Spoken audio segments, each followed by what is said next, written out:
ভুল পথে গিয়ে ফিরে আসারও সঠিক সময় থাকে। সেই সময়কে যদি গুরুত্ব না দেওয়া হয় তাহলে পরিণতি খুবই খারাপ হয়।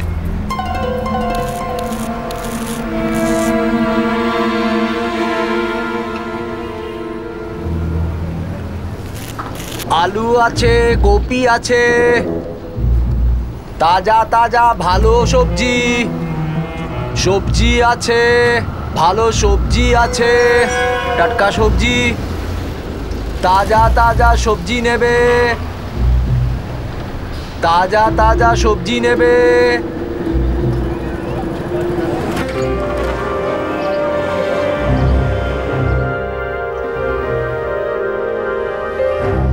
তাজা তাজা সবজি আছে।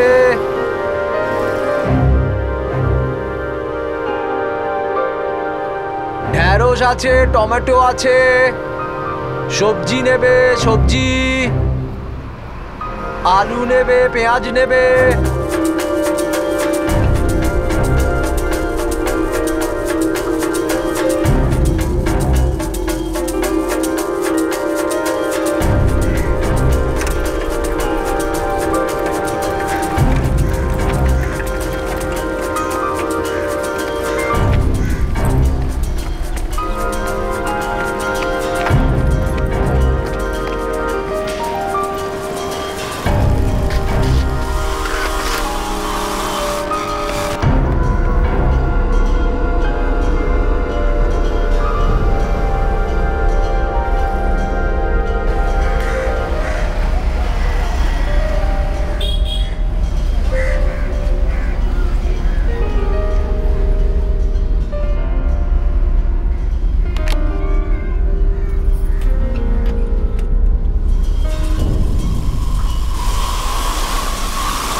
না অজয়, ফোন থেকে কিছুই পাওয়া যায়নি। নাদিরাপুরের পিসিও থেকে বোমানির পিসিওতে কলটা গেছিল। বোমানি পুলিশ স্টেশনকে অ্যালার্ট করে দিয়েছে দিনেশের ব্যাপারে। স্যার, দিনেশের স্ত্রী কাজরিকে তুলে নেব? না, এখনই না। কলের জলের মতো মিথ্যে কথা বলে যাবে ও। দিনেশ আজ না হলে কাল, কাল না হলে পরশু, কখনো তো নিশ্চয়ই বাড়ি ফিরবে।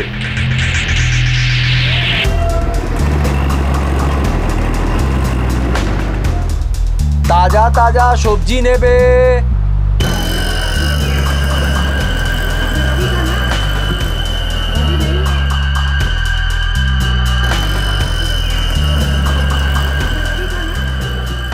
ভালো সবজি নেবে, ভালো সবজি নেবে। তাজা তাজা সবজি নেবে। সবজি নেবে, সবজি নেবে।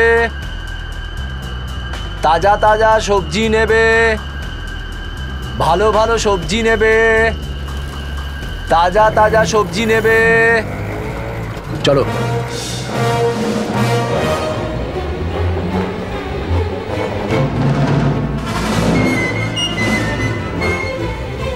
বোরখা সরা, নাহলে এখানেই ঠুকে দেবো।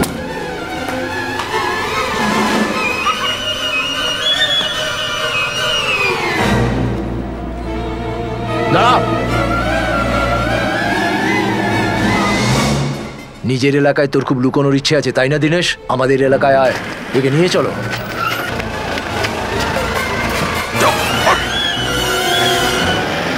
ক্ষমা করবেন কাজরি দেবী, আপনার স্বামী দিনেশের প্রতিটি অপরাধে আপনিও সমান ভাগিদার।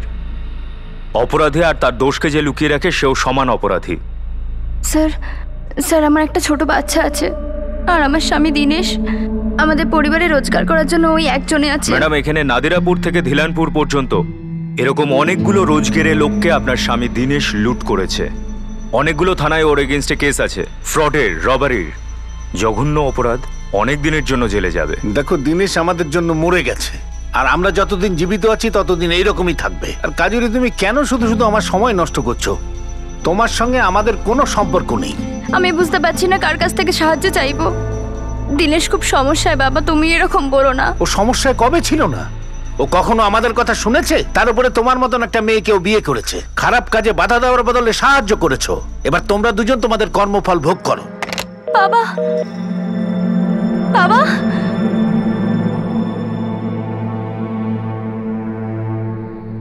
তুমি যেখানে যা কিছু করেছো কেসগুলোকে রিওপেন করছে। সেসব থাক, এটা বলো যে ওই বাদল সিং কি বলছে। ওই যা আগে বলেছিল, কেস ফেরত নেবে না, আর ওর ওর টাকাও ফেরত চাই।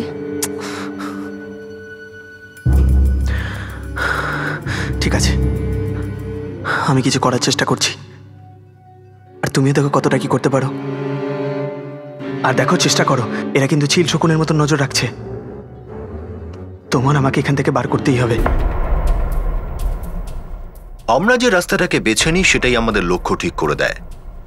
ভুল পথে গিয়ে ভুল করেছি বুঝেও যদি আমরা না থামি, ইউটার্ন না নিই, তাহলে খুব শীঘ্রই সেই রাস্তা একটাই লক্ষ্যের দিকে নিয়ে যায়, আর সেটা হলো একটা অন্ধকার গলি, ডেড এন্ড।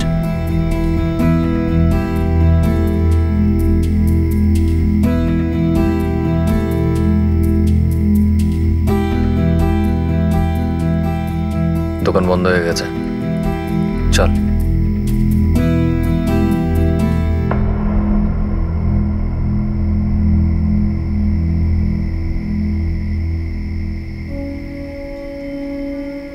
ভাই একদম সহজ কাজ। তুই কনফার্ম তো যে ভেতরে সিসিটিভি নেই? আরে কিচ্ছু নেই, ভিতরে সব জানি আমি, তুই ভয় পাস না। হাতে পাওয়া যাবে কি? দোকানটা দেখে তো মনে হচ্ছে না। ভাই যতটা হাতে পাবি না, মস্তি করার জন্য অনেক বেশি। অন্তত বাড়ির লোকজনের সামনে ভিক্ষা তো করতে হবে না আমাদের। এই 2500 কিসের জন্য? দরকার আছে, চাই আমার। আর এমনিতেও 2500ই তো চাইছি। 250 হলেও আমি জিজ্ঞেস করতাম কিসের জন্য। বাবা 26 বছর বয়স আমার, আর এখনো তোমার হিসাব চাই আমার কাছে। দেখো, 26 বছর বয়সে মা বাবার ভরণ পোষণ দেয় ছেলে। দুপুরের খাবার আমার পেনশনের টাকা দিয়ে হয়, আর রাতের খাবার তোমার মায়ের টিউশনের টাকায়। দামি শখ পূরণ করবার জন্য নিজের ক্ষমতায় রোজগার করা শুরু করো। এলএলবি করেছিস, প্র্যাকটিস শুরু করছিস না কেন? আরে ট্রাই তো করছি, এবার কি মরে যাবো নাকি? আরে কেস কি লুচি আলুর দম নাকি যে চাইলেই দিয়ে যাবে আমাকে? একবারে কেউ 3 তলার উপরে উঠে যেতে পারে না। আগে প্রথম সিঁড়িটায় ওঠো, বুঝলে? প্রথম কেসটাই প্রথম সিঁড়ি হয় বাবা। বিশ্বনাথ বাবু অনেক বড় ক্রিমিনাল লয়ার, আমি ওনার সঙ্গে কথা বলেছি। ওনার সঙ্গে থেকে কাজকর্ম শেখো। হ্যাঁ, উনিই তোমাকে প্রথম কেস পাইয়ে দেবেন। বাবা তোমার এই রিয়েলিটি কেন? আমি আমার আর্গুমেন্ট দিয়ে 2 সেকেন্ডে খারিজ করতে পারি, কিন্তু সেটা আমি করবো না। আপাতত কেস এটাই যে আমি তোমার কাছে টাকা চাইছি, তুমি সেটা দিতে পারবে না, কোনো ব্যাপার নয়। Case closed. তাড়াতাড়ি বল ভাইরা। সামনে দোকান আছে, দোকানে তালা লাগানো, আর তালা ভাঙার যন্ত্র আমাদের কাছে আছে।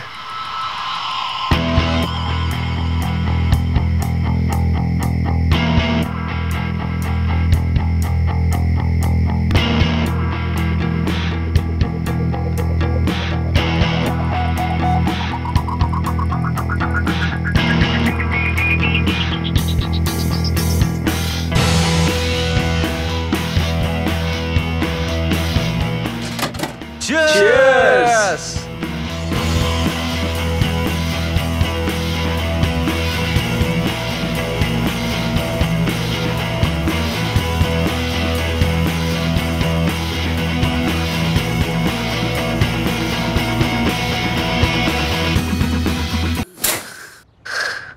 বন্ধ করে দাও না পর্দাটা। ওঠো সন্তোষ। সন্তোষ ওঠো। হ্যাঁ বাবা। ওঠো। কি হয়েছে বাবা, ঘুমোতে দাও না। তোরা নাকি জুয়েলারির দোকান লুট করেছিস? কি বলছো বাবা তুমি সকাল সকাল? আমি বলছি না, বাইরের দরজায় পুলিশ দাঁড়িয়ে আছে, তিনি বলছেন। আমি একটা স্কুলের ভাইস প্রিন্সিপাল ছিলাম। সন্তোষের বাবা রিটায়ার্ড গেজেটেড অফিসার সেন্ট্রাল গভর্নমেন্টের। আমাদের ছেলে চুরি কি করে করতে পারে? ও নিজেই একজন advocate, LLB. Good morning officer. নিজের দিনের শুরুটা একটা ভুল দিয়ে করতে চলেছেন। একটা চোরকে ধরার জায়গায় একটা উকিলকে ধরতে চলে এসেছেন। চোর না উকিলের ঠিকানা আর ওর সত্যিটা দুটোই বলবো আমরা। তোর 2 সাঙ্গপাঙ্গ অর্জুন আর নীরজ এই মুহূর্তে আমাদের লকআপে উল্টো ঝুলিয়ে রেখেছি।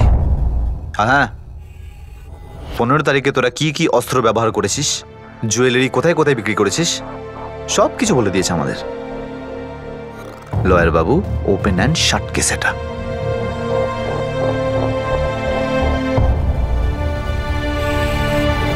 ঘনশ্যাম বাবু, গিরিজা দেবী, সোনাটলিতে আমাদের একজন ইনফরমার আছে।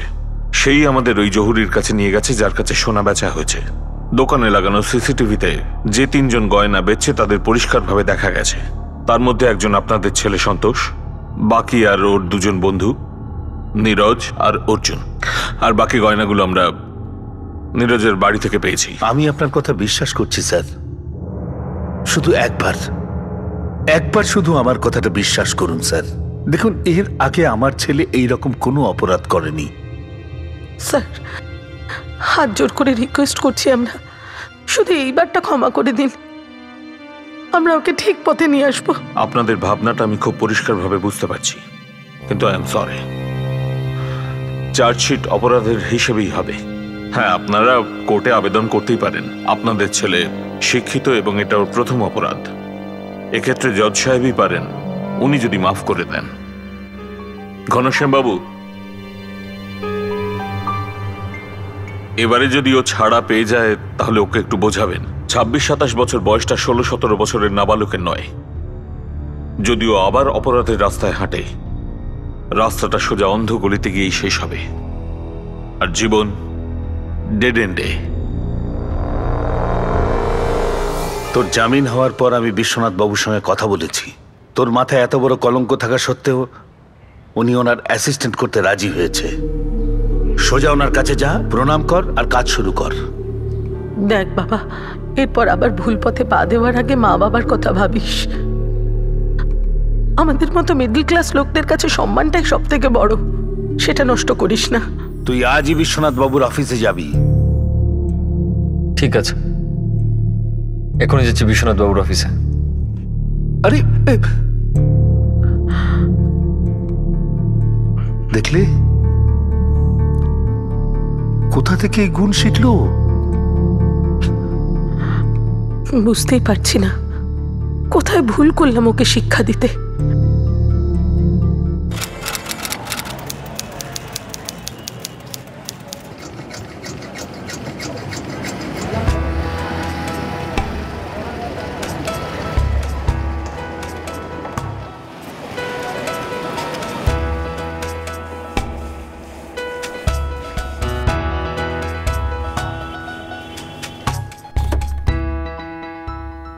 মে আই কাম ইন স্যার? হ্যাঁ, এসো এসো, বসো।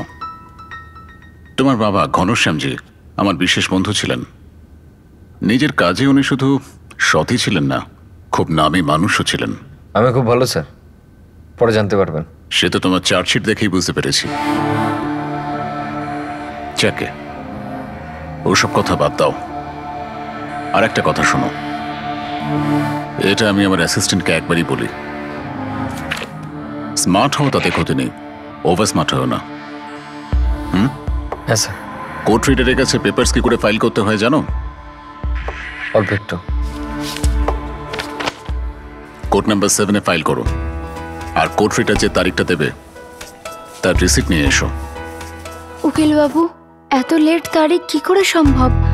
এতদিন আমরা কি করে চলবো? আমি তাড়াতাড়ি ডেট চেয়েছিলাম, কিন্তু পেলাম না তো।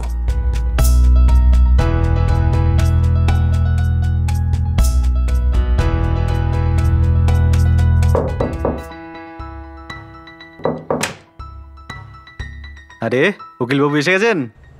ভাই, এবার কোনো কোর্ট কাছারির লাফড়া হলে তুই সামলাবি, তাই তো? হ্যাঁ, আমাদের মধ্যে একজনকে না পুলিশে হতে হতো, আরে কোর্ট অব্দি কোনো কথা পৌঁছতোই না। কি উকিল সাহেব? আবে কিসের উকিল বে?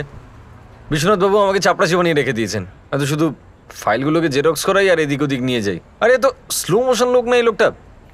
আরে আমার হাতে কেস এলে তো 2 মিনিটে সলভ করে দেবো। যখন তোর হাতে কেস আসবে না তখন হিসাব করিস। আগে ওই পুরোনো যে হিসাবটা আছে না সেটা মেটা। ওই আগের বারের মদ আর গাঁজার যে 1000 টাকা সেটা দে। চুপ কর হারামজাদা শালা, আমার ফিস ভেবে ভুলে যা। কোনো কেসে ফেসে গেলে না কোর্টে জামানত করতে আমাকেই আসতে হবে। আচ্ছা ভাই শোন না, বল। আরো একটু খেতে ইচ্ছা করছে বুঝলি ভাই এখনো তো ঠিক মতন জ্বরেই নি। হ্যাঁ, এই মোমবাতি সার্কেলে কি আরো কিছু খাওয়া যাক? হ্যাঁ ভাই, চল চল চল, শেষ হয়ে গেছে, চল।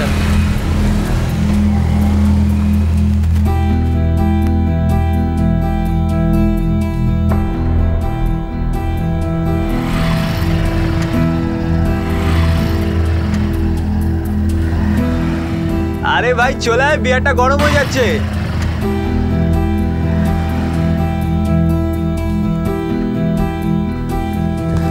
আরে ফাটবে কিনা বল। আরে হবে না ভাই, তোদের হবে না, কিছু হবে না, কিচ্ছু বাড়ছে না। কিছু কর না, মার না। আরে ভাই আমাকে মারতে দে ভাই। বল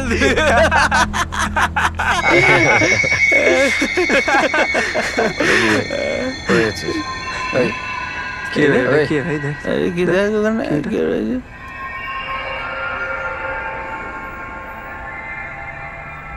হাউ আর ইউ ম্যাডাম? আরে আরে আরে আমি বললাম হাউ আর ইউ। দেখুন আমার রাস্তা ছাড়ুন। আরে আমি আপনাকে তো সম্মান দিয়ে কথা বলছি আর আপনি আমার উপর রেগে যাচ্ছেন। আরে আমি তো আপনাকে ইংলিশে জিজ্ঞেস করছি। রাস্তা কেন ছাড়বো? একটা কাজ করছি, আপনাকে ছেড়ে দিচ্ছি, লিফট দিয়ে দিচ্ছি। আমাকে লিফট দেওয়ার দরকার নেই, আমি বেশি নাটক করিস না। এত স্টাইল, এত সুন্দর ড্রেস, তুই আমাদের মতো জোয়ান ছেলেদেরকে গরম করার জন্যই পড়িস তো, তাই না? চল না একটু রাইডে যাই, একটু ঠান্ডা হয়ে আছে। প্লিজ আমাকে যেতে দিন, আমি নিজে কিছু। আমার হাত ছাড়ুন। একে তো গরম করে দিয়েছিস, তারপর আবার চলেও যাচ্ছিস। এই অর্জুন, নীরজ, এর সাথে প্রথম রাইডটা আমি করবো, চিটিং করবি। আরে ভাই ছাড়ো, আমাকে ছাড়ো, ছাড়ো আমাকে। শোন না, আরে এক সেকেন্ড কথা শোন, আমি কোনো জাতা ছেলে নই। আমাকে ছাড়ো, চল না রাইডে যাই, তারপরে বাড়িতে ছেড়ে দেবো তোকে আমি।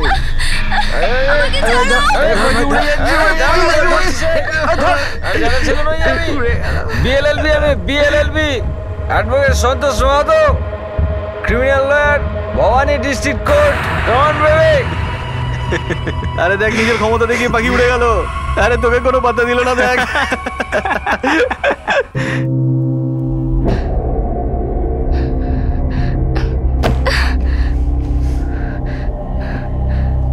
কি হলো?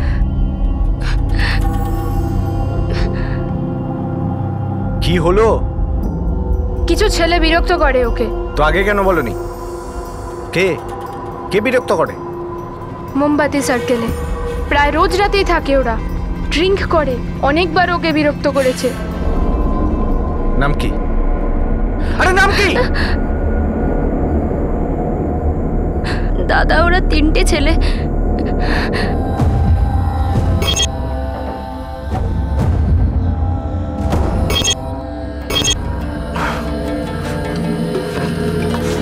দাদা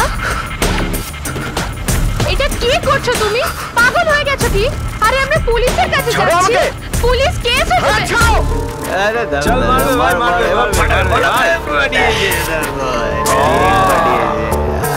অনেক দেরি হয়ে গেছে। চল ভাই, চল, অনেক রাত হয়েছে। Good night, bye bye bye bye. চল গুড নাইট, চল গুড নাইট, চল গুড নাইট, গুড বাই।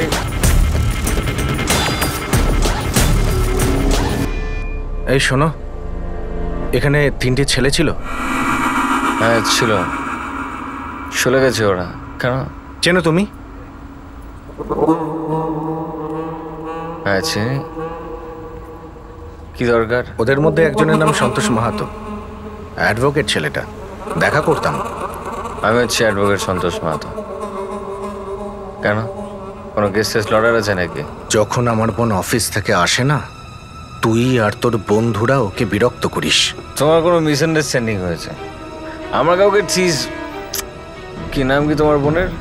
না না না, নাম দিয়ে কাজ চলবে না।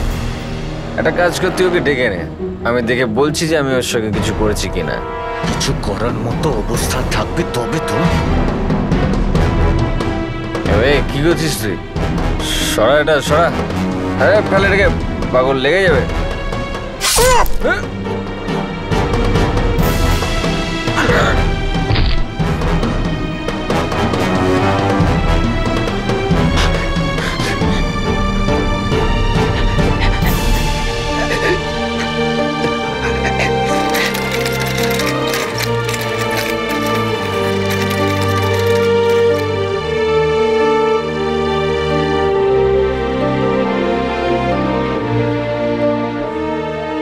কিন্তু ম্যাডাম, আমরা আমাদের বন্ধুকে কেন মারবো?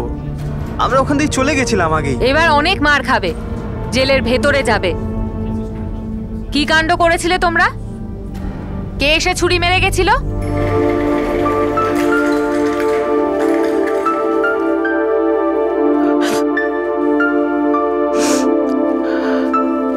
না ম্যাডাম, ওই আমরা তিনজনে খাচ্ছিলাম মোমবাতি সার্কেলে, তো ওখান থেকে একটা মেয়ে যাচ্ছিল, তো আমরা ওই মেয়েটাকে একটু বিরক্ত করি। না আর কিছু হয়নি, ওখান থেকে চলে গেছিল একদম। ওই এলাকারই ছিল, হয়তো বাবা মার সাথে ফিরে এসেছিল আবার। ততক্ষণে আমি আর নীরাজ ওখান থেকে বেরিয়ে গেছিলাম। হ্যাঁ, সন্তোষই ছিল একমাত্র। কে ছিল ওই মেয়েটা? যেই লোকটার গলা কেটেছে আপনার স্বামী, তার অবস্থা এখন ক্রিটিক্যাল। আমি ওনাকে প্রথমেই বলেছিলাম পুলিশের কাছে চলো, নিজের হাতে ব্যাপারটা তুলো না, কিন্তু উনি একটা কথাও শোনেনি। ওই ছেলেগুলো আমাকে বারবার ডিস্টার্ব করতো, কিন্তু আমি কখনোই দাদাকে বলিনি। কিন্তু কাল রাতে লিমিট ক্রস করে দিয়েছিল ওরা।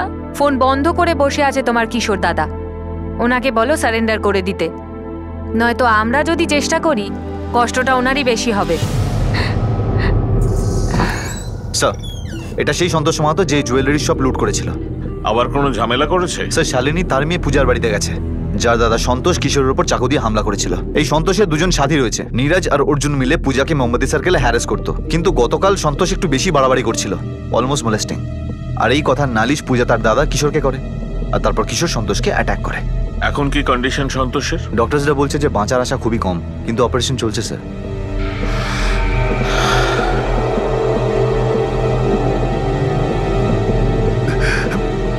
ডাক্তারবাবু, খুব কষ্ট করে আমরা পেশেন্টকে মৃত্যুর হাত থেকে বাঁচিয়েছি। আপনার ছেলে খুব লাকি যে এত গভীর ক্ষত, এত ব্লাড লসের পরেও শ্বাস নিচ্ছে। Excuse me.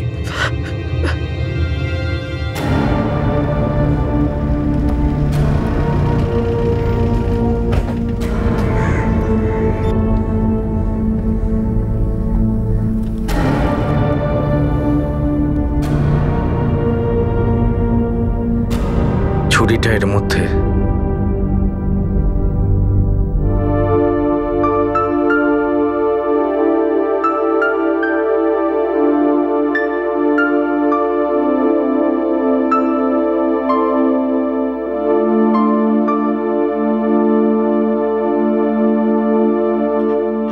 সন্তোষ মাহাতো বেঁচে গেছে, তাও তোমার উপর অ্যাটেম্পট টু মার্ডার চার্জ লেগেছে। তুমি একজন সাদাসিধে মানুষ, তোমার নিজের হাতে আইন নেওয়া উচিত হয়নি। আমাদের কাছে আসতে, কমপ্লেন করতে। আমার বোনে কি প্রথম মেয়ে স্যার যার সাথে অসভ্যতা করেছে ওই ছেলেগুলো? ওই কি শেষ মেয়ে হবে? ওদের বিরুদ্ধে আজ পর্যন্ত কেউ কোনো কমপ্লেন করেনি। স্যার, কি গ্যারান্টি যে সাজার মেয়াদ শেষ হলে ওরা মেয়েদের গায়ে আর হাত দেবে না? একটা ব্যাপারে গ্যারান্টি দিয়ে বলতে পারি, যদি সন্তোষ মরে যেত তাহলে মার্ডারের চার্জ লাগতো, লম্বা সাজা হতো। তোমার নিজের হাতে আইন নেওয়া উচিত হয়নি কিশোর। ও ঠিক যতটা গিল্টি, ঠিক এই সময় তুমি ততটাই গিল্টি। আইন নিজের হাতে না নিলেও অতটাই গিল্টি হতাম স্যার। সহ্য করার গিল্ট। সাধারণ মানুষ কি করবে? ওয়েট করবে ততক্ষণ যতক্ষণ তার বোন, মেয়ে অথবা স্ত্রীর রেপ হয়ে যায়, মার্ডার হয়ে যায়, তারপর লড়াই করবে বিচারের আশায়।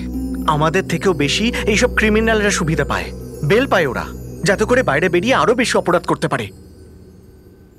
স্যার, আপনি কি লিখে দিতে পারেন আমাকে? এই যে বেঁচে গেল এই সন্তোষ মাহাতো, ও কখনো আর এমন কাজ করবে না। স্যার, ও বেঁচে গেল ঠিকই, কিন্তু শোধরানো ছেলে না, এটা আপনিও জানেন। এই সময় শুধু আমি এটুকুই জানি কিশোর, যে কাট করাতে তুমি অপরাধের জায়গায় দাঁড়াবে। ব্যাপারটা খুবই দুঃখজনক, কারণ তুমি একজন সাদাসিধে সাধারণ মানুষ, যে পরিবারের জন্য সততার সঙ্গে কাজ করে, সংসার চালায়। তোমার ছুরি চালানো উচিত হয়নি।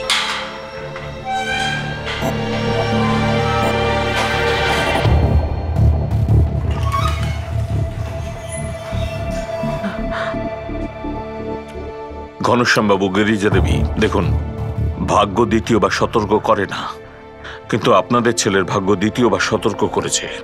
একবার চুরির অপরাধ থেকে দয়ালু জাজ ওকে বাঁচিয়েছিল, দ্বিতীয়বার মেয়েটাকে বিরক্ত করার ফলে ওর দাদা গলা কাটে, ডক্টররা বাঁচিয়ে দেয়। হয়তো তৃতীয়বার আর ভাগ্য সঙ্গে থাকবে না, যদি না নিজের রাস্তাও বদলায়। আপনাদের ছেলে সন্তোষের কাজের জন্য একজন সাধারণ মানুষ নিজের হাতে আইন তুলে নিতে বাধ্য হয়েছে। বুঝতে পারছি না কি করব স্যার। কমতিটা কোথায় রয়েছে? আমাদের মানুষ করায় না আমাদের রক্তে? এই শিক্ষা তো আমরা ওকে দিইনি স্যার। এই সময় আপনাদের ছেলে একটা অন্ধগুলিতে ঢুকে পড়েছে। এখনো যদি ও নিজের রাস্তাটা না বদলায় তাহলে এই অন্ধগলির অন্ধকার থেকে আশার আলো পাওয়াটা একেবারে অসম্ভব হয়ে যাবে। এটা আমি নয়, আমার দীর্ঘদিনের অভিজ্ঞতা থেকে বলছি।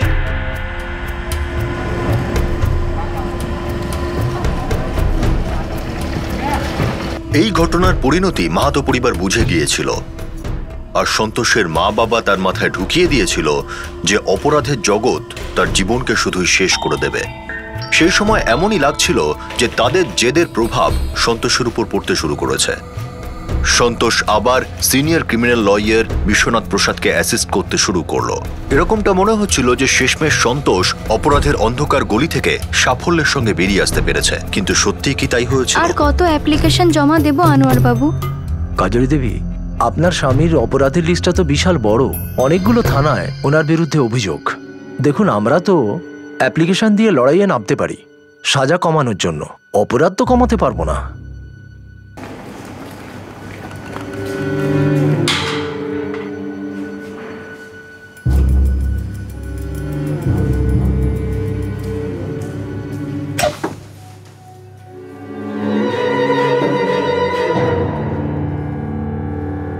দুটো কেসে বেল হয়ে গেছে, কিন্তু বাকি থানার পুলিশ চুরি আর ফ্রড কেসের জিজ্ঞাসাবাদ করার জন্য কাস্টাডি চাইছে।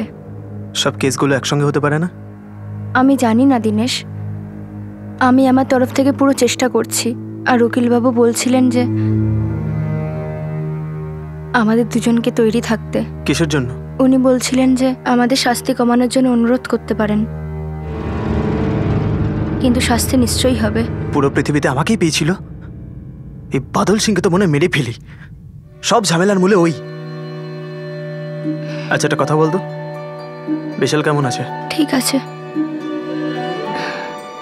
আচ্ছা শোনো, টাকা একটু টানাটানি, এই সমস্ত কোর্ট কাছারি করতে গিয়ে সমস্ত টাকা পয়সা শেষ। আমি কিছু ব্যবস্থা করছি।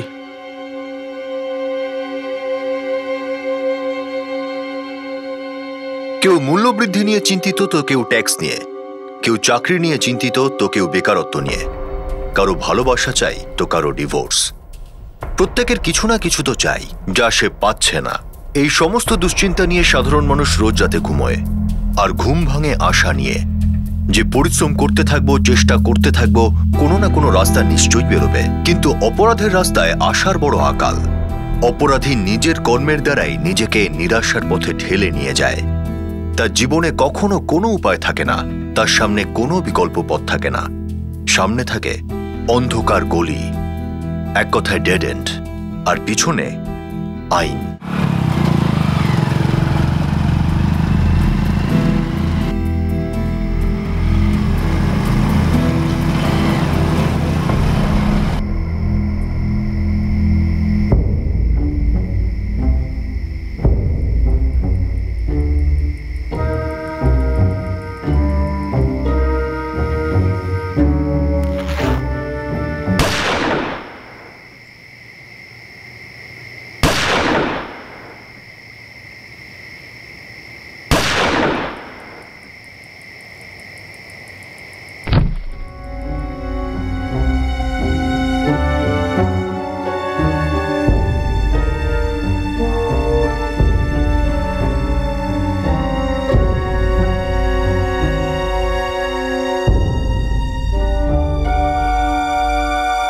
চারটে গুলি আমরা বডি থেকে বের করেছি।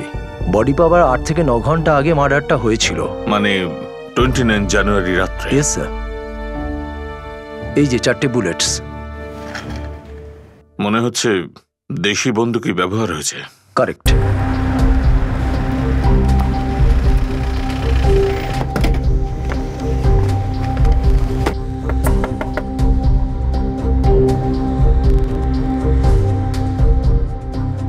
এবার কি করছে আমাদের ছেলে? সেটা জানতে একটু সময় লাগবে স্যার, তবে একটা ব্যাড নিউজ আছে।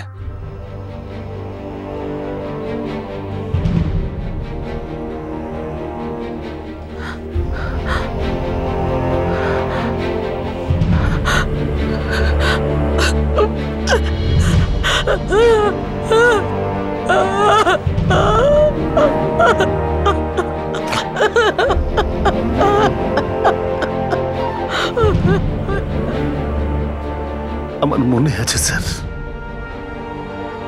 আপনি বলেছিলেন অন্ধগলি থেকে বার করে নিন আপনাদের ছেলেকে। দেখুন, অন্ধকারে মিলিয়ে গেছে ও।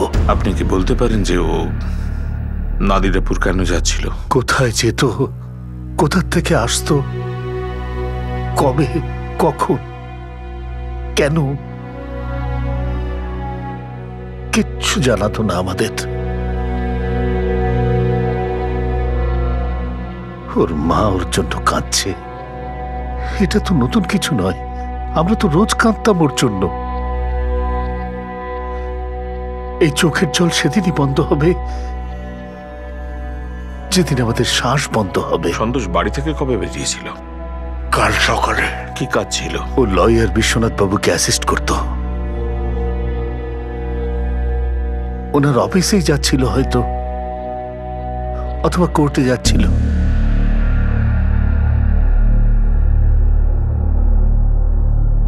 আমরা ওর মোটরসাইকেল, ওর পার্স, ওর মোবাইল ফোন এগুলোর বডির পাশ থেকেই পেয়েছি। জানার চেষ্টা করছি যে ও কার সঙ্গে দেখা করতে যাচ্ছিল। বিশ্বনাথ বাবুর সঙ্গে একবার কথা বলতে পারেন। সত্যি কথা বলছি ম্যাডাম, অনেকদিন হলো ওর সাথে দেখাই হয়নি। আর কালকে রাতে তো আমরা ওর সঙ্গে ছিলামই না ম্যাডাম।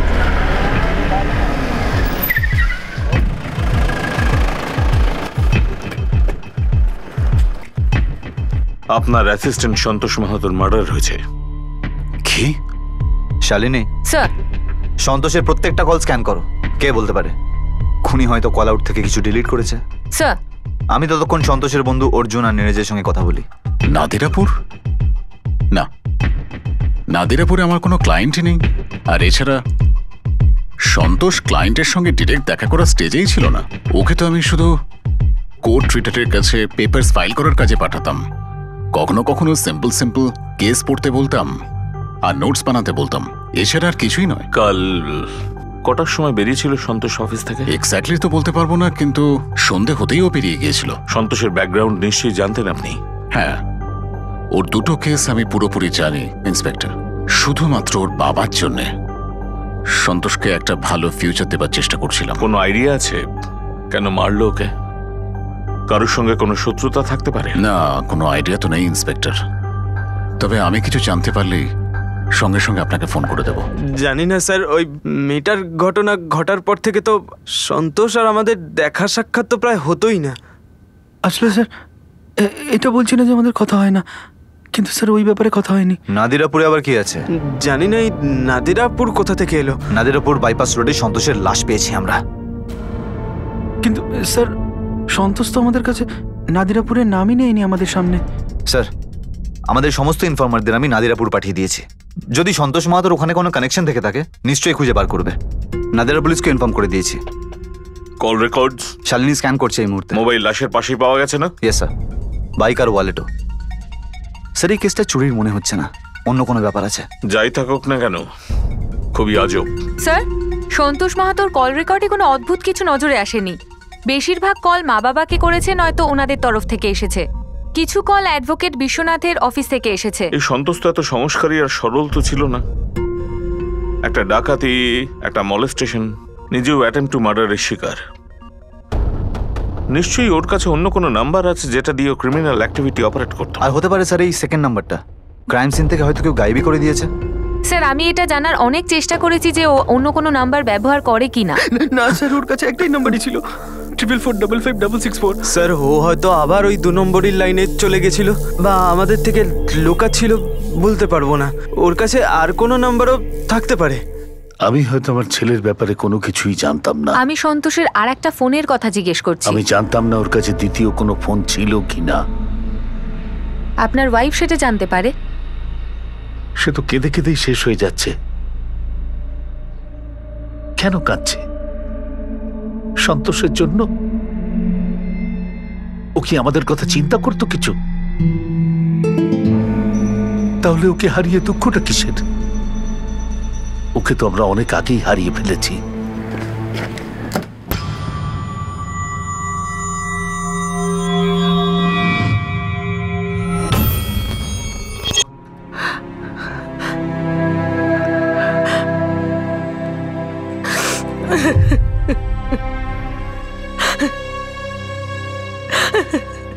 কেশব, এই সন্তোষ মাহাতোর আমাদের জুরিডিকশনে কোনো কানেকশন পাওয়া যায়নি, কিন্তু হ্যাঁ মার্ডারে কানেকশন পাওয়া গেছে। কিরকম কানেকশন সিনা স্যার? তুমি তোমার রিপোর্টে যে গুলির কথা বলেছো, প্যালেটস দেশি রিভলভার থেকে চালানো হয়েছিল। হ্যাঁ, সন্তোষের বডি থেকে 4টে গুলি বেরিয়েছিল। 19শে জানুয়ারি আমাদের এখানেও একটা মার্ডার হয়েছে, আর ওই মার্ডারের জন্য এক্স্যাক্টলি সেম গুলি ব্যবহার হয়েছে।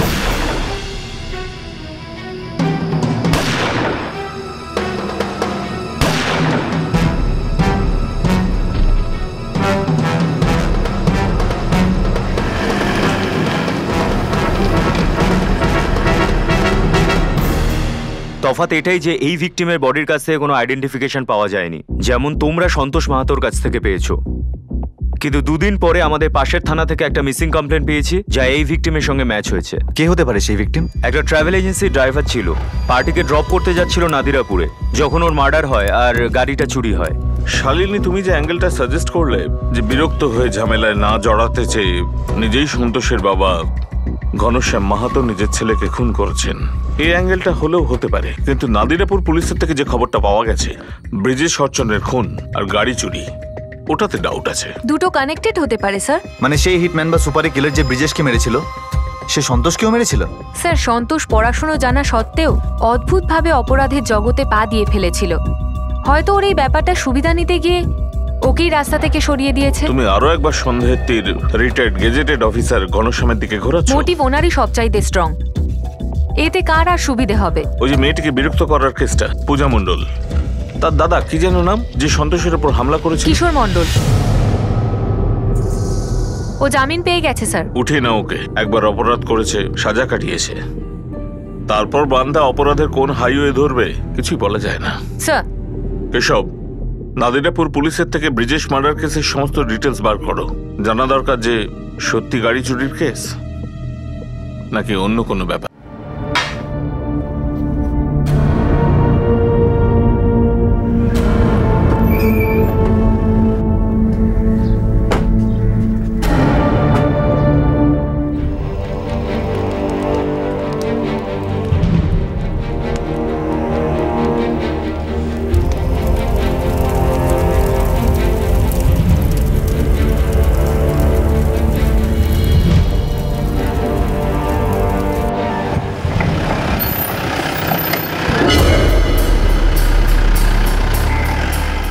জানুয়ারি ট্রাভেল এজেন্ট হেমন্ত ঝা যখন এখানে এসেছিল, তখন এই গাড়ি চুরির কমপ্লেন করেছিল।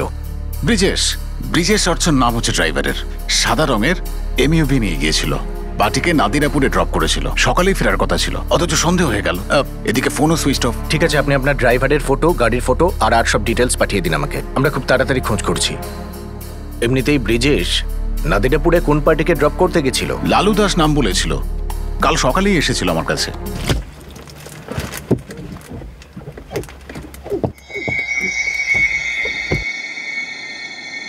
একটা গাড়ি পাওয়া যাবে নাজিরাপুরের জন্য? হ্যাঁ, কেন নয়। আপনার কবে চাই? এখনই। রিটার্ন নাকি শুধু ড্রপ? ব্যাস একবারই যাবো। হ্যাঁ, একবারই যাবো। ঠিক আছে, 2500 টাকা। আরে কি কথা বলছো? 2000 টাকা লাগে নাকি যেতে? ঠিক আছে, 1000 টাকা অ্যাডভান্স দিয়ে দাও, বাকিটা ড্রাইভারকে দিয়ে দেবে। ব্রিজেশ নাদিরাপুর যেতে হবে এক্ষুনি, ড্রপ আছে, মিটার রিডিং দেখে নিস। ঠিক আছে দাদা। হ্যাঁ, আপনার নাম আর নম্বরটা বলুন। লালু দাস। লালু দাস। Phone number? বারবার লালু দাসের ফোনেও ফোন করেছিলাম, কিন্তু ওর ফোন এখনো সুইচ অফ আসছে। 2 দিন ধরে আমরা ব্রিজেশ আর লালুকে ট্র্যাক করেছি, লালুর সব ডিটেলস ফলস বেরিয়েছে। আর 23শে জানুয়ারি নাদিরা পুলিশ স্টেশন থেকে আমরা ফোন পাই। লালুর কোনো ছবি টবি আছে আপনার কাছে? না। আমার ব্রিজেশ আর লালু এদের দুজনেরই নাম্বার চাই। কতদূর পর্যন্ত নিজের রাগটাকে উঠিয়েছিল? স্যার, ওই ছুরি রাগের মাথায় চালিয়েছিলাম, কিন্তু তারপর আপনি যেভাবে আমাকে বোঝান, তারপর আমি ভালোভাবে বুঝতে পারি যে যে রাস্তায় আমি নেমেছিলাম ওই রাস্তাটা একদম ভুল স্যার, বেপথ একদম।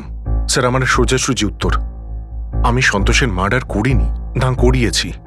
আমিও পেপারে পড়েছি স্যার কি সন্তোষের মার্ডার হয়ে গেছে, কিন্তু না আমি এই অপরাধ করব, না এমন কেউ আছে যে আমার থেকে টাকা নিয়ে এরকম একটা জঘন্য কাজ করবে।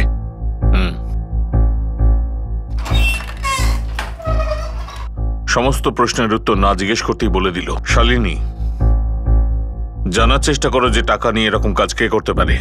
গাড়ি চুরি করে তারপর মার্ডার করেছে। স্যার, এটা নাদিরাপুরের কেস, তাই না? সা বলিনি আর সারেগামা শুরু। নাদিরাপুর থানা থেকে খবর এসেছিল চুরি করা হয়েছিল গাড়িটা। কোনো ব্যাপার না, তুই খোঁজ লাগা। গাড়ি পাক্কা চুরি করার জন্যই তোলা হয়েছে। লালু বলে কেউ আছে, ডুপ্লিকেট নামে ফোন ইউজ করে।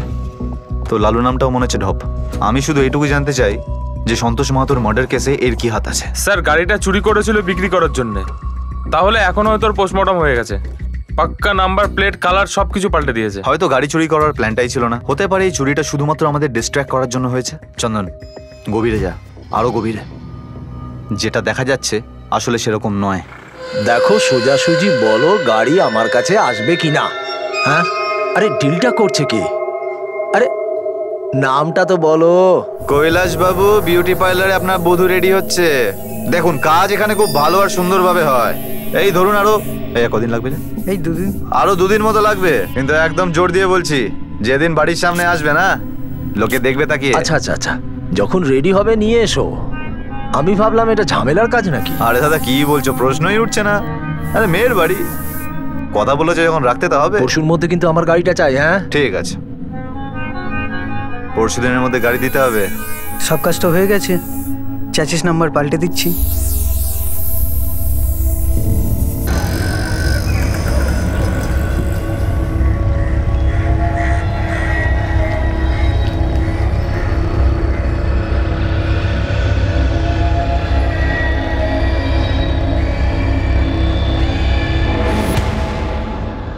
আরে এসে গেছো? চলো ভালো হয়েছে, এখন বিশালকে স্কুলে দিয়ে আসো, আমাকে জেল যেতে হবে।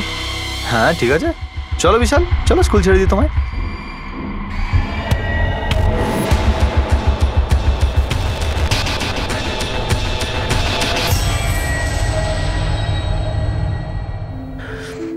বেলের কি হলো?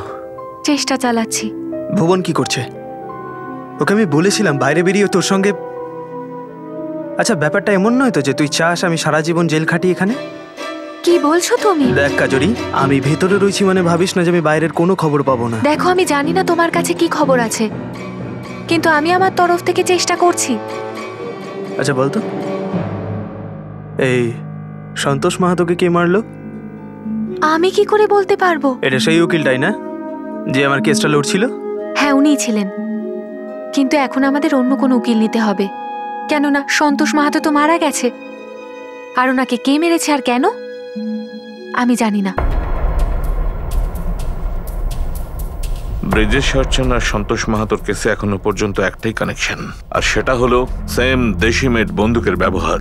কিন্তু ব্রিজেশ অর্চনের কেসের সঙ্গে সন্তোষ মাহাতোর মার্ডারের কি সম্পর্ক হতে পারে?